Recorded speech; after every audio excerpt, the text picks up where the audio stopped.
Hallo jongens en meisjes, familieleden, vrienden en kennissen. Ja, daar zijn we weer met de jaarlijkse kerstgroet van opa. En dit jaar is ook Job, Job heeft ook een kerstgroet, maar die komt zo dadelijk erachteraan.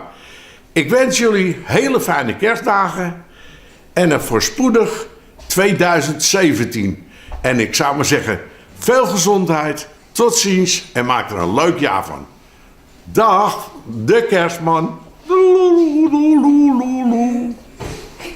Hé? Kijk als ze het gaan verstaan. Ja, want jij kent Russisch, hè, heb ik gehoord. Jij kent heel goed Russisch. En Nee, ik kan het niet zo goed hoor. ja, een beetje toch wel, een beetje Russisch toch wel. Want Nee, ik kan niet. Dan gaan we samen opnemen in het Russisch, joh. Dat is heel leuk.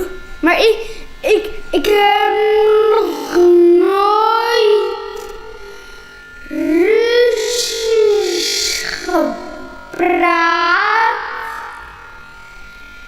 En ik weet niet wat ik moet eens zeggen.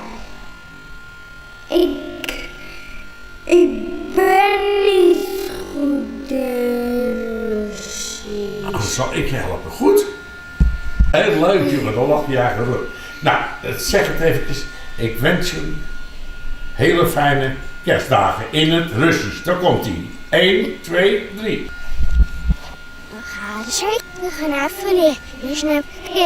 Nou, dat ging helemaal super. Dat heb je heel goed gedaan. Dan wel even een duimpje. Ja. En doe een duimpje omhoog. Oké.